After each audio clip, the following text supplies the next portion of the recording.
ತುಂಬ ಅಂದರೆ ತುಂಬ ಮಳೆ, ಹೊರಗೆ ಹೋಗಲಿಕ್ಕೆ ಆಗ್ತಿಲ್ಲ. ಆ ಕಾರಣ ಶಾಲಾ ಕಾಲೇಜು ಅಂಗನವಾಡಿಗೆ ಎಲ್ಲ ರಜೆ ಕೊಟ್ಟಿದ್ದಾರೆ.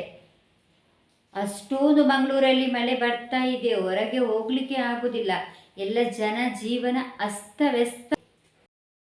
ಹಾಗೆ ನಮ್ಮ ನಮ್ಮ ಊರಲ್ಲಿ ಎಷ್ಟೇ ಮಳೆ ಬಂದರೂ ಕೂಡ ಅದು ಎಷ್ಟು ಅಂದರೆ ಎಷ್ಟು ಮೇಲೆ ನೀರು ಹೋದರೆ ಕೂಡ 1 ಗಂಟೆ ಮಳೆ ಕಡಿಮೆ ಆದರೆ ಆಗಲೇ ಅದು ನೀರು ಇಳಿತದೆ. ಇಳಿದು ಎಲ್ಲ ನದಿ ಹಳ್ಳ ಕೊಳ್ಳವನ್ನೆಲ್ಲ ಸೇರಿಕೊಂಡು ಹರಿದು ಹೋಗ್ತದೆ. ಅದೇ ಮಳೆ ನಮ್ಮ ಮುಂಬೈ ಆಗಿರ್ಬೋದು, ಪುಣೆ ಇಂತಹ ಎಲ್ಲ ಪ್ರದೇಶದಲ್ಲೆಲ್ಲ ಆದರೆ ಚರಂಡಿ ಎಲ್ಲ ಫುಲ್ ಆಗ್ತದೆ, ಜನಜೀವನ ಅಸ್ತವ್ಯಸ್ತವಾಗ್ತದೆ. ಇಲ್ಲಿ ಒಮ್ಮೆಲೆ ಮಳೆ ಬರುವಾಗ ಅದಕ್ಕೆ ಹೋಗಲಿಕ್ಕೆ ದಾರಿ ಇರುವುದಿಲ್ಲ ಅಲ್ವಾ. ಹಾಗೆ ಅದು ನಮ್ಮ ರೋಡಲ್ಲಿ ಆಗಿರ್ಬೋದು, ಮಾರ್ಗದಲ್ಲಿ ಎಲ್ಲೆಲ್ಲಿ ಸಹ ತುಂಬಿ ಹರಿತಿರ್ತದೆ. ಅಂತಹದನ್ನೆಲ್ಲ ವಿಡಿಯೋ ಮಾಡಿಕೊಂಡು ಮಳೆ ಅಬ್ಬರ ಹಾಗೆ ಹೀಗೆ ಅಂತೆಲ್ಲ ವಿಡಿಯೋ ಮಾಡ್ತಾರೆ. ಮಳೆ ಬರ್ತಾನೆ ಇದೆ. ಈಗ ಕೂಡ ನಾನು ಮಾತಾಡಬೇಕಾದ್ರೆ ಹೊರಗಡೆ ಮಳೆ ಬರ್ತಾನೇ ಇದೆ. ನಾನು ಅದನ್ನು ಕೂಡ ನಿಮಗೀಗ ತೋರಿಸ್ತೇನೆ ಯಾವ ರೀತಿಯಲ್ಲಿ ಮಳೆ ಬರ್ತಾ ಇದೆ ಅಂತ.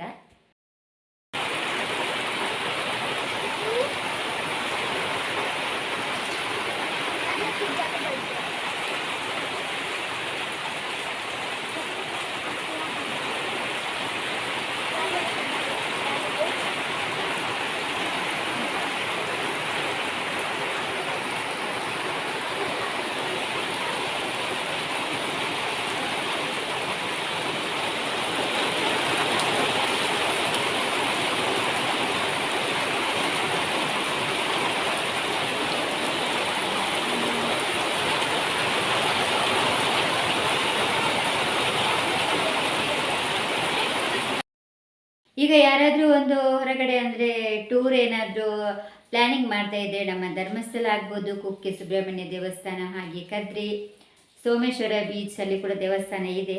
ಅಲ್ಲಿಗೆಲ್ಲ ಯಾರಾದರೂ ಪ್ಲ್ಯಾನಿಂಗ್ ಮಾಡ್ತಾ ಇದ್ರಿ ಮಂಗಳೂರು ಕಡೆ, ಈಗ ಬರಬೇಡಿ. ಈಗ ಒಂದು 15-20 ದಿವಸ ನಂತರ ಬನ್ನಿ. ಈಗ ಅಂದರೆ ಅಲರ್ಟ್, ಯಾವುದು ಕೂಡ ನೀರಿಗೆ ನದಿಗೆಲ್ಲ ಇಳಿಯುವ ಹಾಗಿಲ್ಲ. ಸ್ವಲ್ಪ ಕಾಲು ಜಾರಿ ಬಿದ್ದರೆ ಸಹ ಡೇಂಜರ್ ಆಗಿ ಉಕ್ಕಿ ಹರಿತಾ ಇದೆ. ಏನಾದರೂ ಇದ್ದರೆ ತೀರ್ಥಸ್ಥಾನ ಅಂದರೆ ಏನೋ ಸ್ವಲ್ಪ ನೀರು ಸಿಂಪಡಿಸ್ಕೊಂಡು ಹೋಗಬೇಕಷ್ಟೇ. ಏನಾದರೂ ನಿಮ್ಮದು ಪ್ಲ್ಯಾನಿಂಗ್ ಇದ್ದರೆ ನೀವು ಒಂದು ತಿಂಗಳು ಎಲ್ಲ ಬಿಟ್ಟು ಬನ್ನಿ ಅಂತ ನಾನು. ಹಾಗೆ ನೀವು ಬರೋದು ಯಾವುದು ಸಹ ಇದ್ದರೆ ಸ್ವಲ್ಪ ಲೇಟಾಗಿ ನಿಮ್ದು ಏನಾದರೂ ಪ್ಲ್ಯಾನಿಂಗ್ ಮಾಡಿ. ಹೋದ ಸಲ ಮಾರ್ಚಲ್ಲೇ ಮಳೆ ಬರಲಿಕ್ಕೆ ಸ್ಟಾರ್ಟ್ ಆಗಿತ್ತು ಮಂಗಳೂರು ಕಡೆ. ಮತ್ತು ಮಾರ್ಚ್ ಆದ ನಂತರ ಏಪ್ರಿಲ್ಗೆ ಮೇಗೆಲ್ಲ ಜಾಸ್ತಿ ಮಳೆ ಇತ್ತು. ಆದರೆ ಈ ಸಲ ಮಳೆದು ಏನು ಸುದ್ದಿಯೇ ಇರಲಿಲ್ಲ. ನಾವೆನಿಸಿದ್ವಿ ಈ ಸಲ ಏನು ಇಷ್ಟು ಲೇಟಾಗಿದೆ, ಮಳೆ ತುಂಬ ಕಡಿಮೆ ಇರ್ಬೋದಂತ. ಆದರೂ ಕೂಡ ಕೊನೆಗೂ ನಮ್ಮ ಕಡೆ ಮಳೆ ಬಂದೇ ಬಿಟ್ಟು. ತುಂಬ ಬರುವಾಗ ಹಾಗೆ ಅಲ್ವಾ, ತುಂಬ ಅಂದರೆ ತುಂಬ ಮಳೆ ಸ್ಟಾರ್ಟ್ ಆಯಿತು. ನಮ್ಮ ಅಂಗನವಾಡಿಯಿಂದ ಒಂದು SLC ಆಗಿರ್ಬೋದು, PUC ಮಕ್ಕಳಿಗೆ ಕೂಡ ನಮ್ಮ DC ಅವರು ರಜೆಯನ್ನು ಶಾಂಕ್ಷನ್ ಮಾಡಿದ್ದಾರೆ. ಆ ಕಾರಣ ತುಂಬ ಮಳೆ ಬರ್ತಿದೆ, ಹೊರಗೆ ಹೋಗಲಿಕ್ಕೆ ಆಗ್ತಾ ಇಲ್ಲ, ಜನಜೀವನ ಎಲ್ಲ ಅಸ್ತವ್ಯಸ್ತ ಇದೆ ಅಂತ ಯಾರು ಸಹ ತಿಳ್ಕೋಬಾರ್ದು. ಹೆಚ್ಚಿನ ಮಂದಿ ಗ್ರಾಮೀಣ ಪ್ರದೇಶದಿಂದ ಬರುವಂತಹ ಮಕ್ಕಳು ಕೂಡ ಇರ್ತಾರೆ ಇಲ್ಲಿ.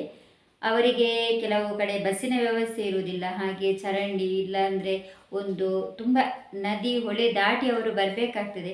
ಅಂತಹ ಒಂದು ಕೆಲವು ಕಡೆಯಿಂದ ಮಕ್ಕಳು ಬರುವಾಗ ಅಲ್ಲಿ ಏನಾದರೂ ತೊಂದರೆ ಸಂಭವಿಸಬಹುದು ಅನ್ನುವ ಒಂದು ದೂರಾಲೋಚನೆಯಿಂದ ನಮ್ಮ DC ಅವರು ರಜೆ ಘೋಷಣೆ ಮಾಡಿದ್ದಾರೆ. 100 ಮಂದಿಯಲ್ಲಿ ಒಂದು 50 ಜನ ಸೇಫ್ ಆದ ಪ್ಲೇಸಿಂದ ಮಕ್ಕಳು ಬರ್ಬೋದು. ಮತ್ತು 50ರಲ್ಲಿ ಒಂದು 25 ಮಂದಿ ಆದರೂ ಇಂತಹ ಪ್ಲೇಸಿಂದೆಲ್ಲ ಬರುವವರು ಇರ್ತಾರೆ. ನಮಗೆ ಒಂದು ಮಗು ಕೂಡ ಇಂಪಾರ್ಟೆಂಟ್ ಅಂತ ಹೇಳಿ DC ಅವರು ರಜೆ ಕೊಟ್ಟಿರುವಂಥದ್ದು. ಇನ್ನು ಕೆಲವರು ಎಂತ ಮಾಡ್ತಾರೆ ಅಂದರೆ, ಅವರದು ಒಂದು ಜಾಗ ಇರ್ತದೆ, ಅದನ್ನು ಯಾಕೆ ಬಿಡಬೇಕಂತ ಅಲ್ಲೇ ಮನೆ ಕಟ್ತಾರೆ. ಕಷ್ಟನೂ ಸುಖನೂ ನಮ್ಮ ಜಾಗದಲ್ಲಿ ನಾವು ಇರುವಂಥದ್ದು. ಅದು ನಿಮ್ಮದು ಆಲೋಚನೆ ಒಳ್ಳೆಯದೇ, ಆದರೆ ಈ ಮಳೆಯ ಟೈಮ್ಗೆಲ್ಲ ಅದು ತುಂಬ ಡೇಂಜರ್. ಯಾಕೆಂದರೆ ತಗ್ಗು ಪ್ರದೇಶ ಆಗಿರ್ಬೋದು, ಇಲ್ಲ ಅಂದರೆ ಗುಡ್ಡ ಮೇಲಿಂದ ಒಂದು ಎತ್ತರವಾದ ಗುಡ್ಡ ಇರ್ತದೆ, ಅದರ ಕೆಳಗೆ ಮನೆ ಕಟ್ತಾರೆ. ಆ ಗುಡ್ಡ ಎಲ್ಲ ಎಂತ ಆಗ್ತದೆ ಅಂದರೆ ಮಳೆಗೆ ಎಲ್ಲ ಉಂಟಲ್ಲ, ಮಣ್ಣು ಸಡಿಲಾಗಿ ಅದು ಮನೆಯ ಒಳಗೆ ಬೀಳುವಂಥದ್ದು. ಇಂಥ ಕಡೆ ಎಲ್ಲ ಇದ್ದ ಜನ ಆದಷ್ಟು ಈ ಟೈಮಲ್ಲಿ ಸುರಕ್ಷಿತವಾದ ಸ್ಥಳಕ್ಕೆ ಹೋಗಬೇಕು.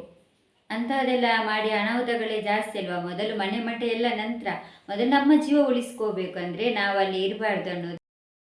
ಹಾಗೆ ಈ ರೀತಿ ಮಳೆ ಬರಬೇಕಾದ್ರೆ ಯಾರು ಬೈಕಲ್ಲಿ ಹೋಗುವವರು, ಇನ್ನು ತುಂಬ ಮಳೆ ಬಂತು, ಇನ್ನು ನಾನು ಜಾಕೆಟ್ ಹಾಕ್ಕೋತೇನೆ ಅಂತ ತುಂಬ ಹಳೆಯದಾದ ದೊಡ್ಡ ಮರದ ಬುಡದಲ್ಲೆಲ್ಲ ಯಾರು ನಿಂತ್ಕೋಬಾರ್ದು. ಯಾಕೆಂದರೆ ಅದು ಯಾವ ಕ್ಷಣದಲ್ಲಿ ಕೂಡ ಉರುಳಿ ಬೀಳ್ಬೋದು. ಆದಷ್ಟು ನಾವು ಜಾಗರೂಕತೆಯಿಂದ ಇರಬೇಕು. ಹೀಗೆಲ್ಲ ಮಾಡುವುದರಿಂದ ಸಹ ಅನಾಹುತಗಳು ಜಾಸ್ತಿ ಆಗುವ ಸಂಭವ. ಹಾಗೆ ಮಕ್ಕಳಿಗೆ ರಜೆ ಕೊಟ್ಟಿದ್ದಾರೆ ಅಂತ ಎಲ್ಲರೂ ಸಹ ಆರಾಮಾಗಿ ಮನೆಯಲ್ಲೆಲ್ಲ ಆಟ ಆಡಬಾರ್ದು. ಆದಷ್ಟು ಮನೆಯಲ್ಲಿ ಇದ್ದು ಏನು ಅವರದ್ದು ಓದಲಿಕ್ಕೆ ಇರ್ತದೆ, ತುಂಬ ಪೆಂಡಿಂಗ್ ಇರ್ತದೆ ಅಲ್ವಾ. ಈಗ ಒಂದು 10 ದಿವಸದಿಂದ ರಜೆ ಅಲ್ವಾ, ಆ ಕಡೆ ಈ ಕಡೆ ಓಡಿ ಮಳೆಗೆ ಎಲ್ಲ ಆಟ ಆಡಲಿಕ್ಕೆ ಆಗ್ಬೋದು, ನದಿಯಲ್ಲೆಲ್ಲ ಈಜಾಡಲಿಕ್ಕೆ ಹೋಗುವಂಥದ್ದೆಲ್ಲ ಮಾಡಬಾರ್ದು. ಎಲ್ಲರೂ ಸಹ ಆದಷ್ಟು ಮನೆಯ ಒಳಗಡೆ ಇದ್ದರೆ ಒಳ್ಳೆಯದಂತ ನನಗೆ ಈ ಮೂಲಕ ಕೂಡ DC ಅನೌನ್ಸ್ ಮಾಡಿ. ಮತ್ತು ನನ್ನ ಪಕ್ಕದಲ್ಲಿ ಒಬ್ಬರು ಕೂತ್ಕೊಂಡಿದ್ದಾರೆ, ಅವರನ್ನು ನಿಮಗೆ ಪರಿಚಯ ಮಾಡಲಿಲ್ಲ ಅಲ್ವಾ. ನೋಡಿ ನೋಡಿ, ಇವರು ನಮ್ಮ ಪಕ್ಕದಲ್ಲಿ ಇರ್ತಾರೆ. ನಿಮಗೆ ಎಷ್ಟು ನನ್ನ ರೀಲ್ಸಲ್ಲೆಲ್ಲ ನೋಡಿರ್ಬೋದು ಇವರನ್ನು. ಇವರಿಗೀಗ ತುಂಬ ವರ್ಷ ಆಯ್ತಾಯ್ತಾ, ಇವರಿಗೆ ಒಂದೀಗ 7-8 ವರ್ಷ ಜಾಸ್ತಿ ಆಯ್ತು ಇವರಿಗೆ. ಆದರೆ ಈಗ ಸಹ ನೋಡಿ ಹಾಗೆ ಇದ್ದಾರೆ, ಏನು ಚೇಂಜಸ್ ಆಗಲಿಲ್ಲ ಇವರು. ಅಷ್ಟು ಒಂದು ಮಳೆ ಬಂದಿಲ್ಲ, ಇನ್ನೂ ಸಹ ಬರ್ಬೋದು. ಅಂದರೆ ಹೋದ ಸಲ ಬೇಗ ಸ್ಟಾರ್ಟ್ ಆಗಿತ್ತಲ್ವ, ಈ ಸಲ ಮಳೆ ಮಂಗಳೂರಿಗೆ ಕಡಿಮೆ ಅಂತಲೇ ಹೇಳ್ಬೋದು. ಮಳೆ ಬರಬೇಕು, ಮಳೆ ಬರಲಿಲ್ಲ ಅಂದರೆ ತುಂಬ ಕಷ್ಟ ಆಗ್ತದೆ. ಮಳೆ ಟೈಮ್ಗೆ ಮಳೆ ಬರಲೇಬೇಕು. ಆದರೆ ಅದೇ ಕೆಲವು ಕಡೆ ಅನಾಹುತ ಎಲ್ಲ ಆಗುವಾಗ ಸ್ವಲ್ಪ ಹೆದರಿಕೆ ಆಗ್ತದೆ. ಅಂದರೆ ತುಂಬ ಗಾಳಿ ಎಲ್ಲ, ಮಳೆ ಬಂದರೂ ತೊಂದರೆ ಇಲ್ಲ, ಈ ಗಾಳಿ ಬರಬಾರ್ದು.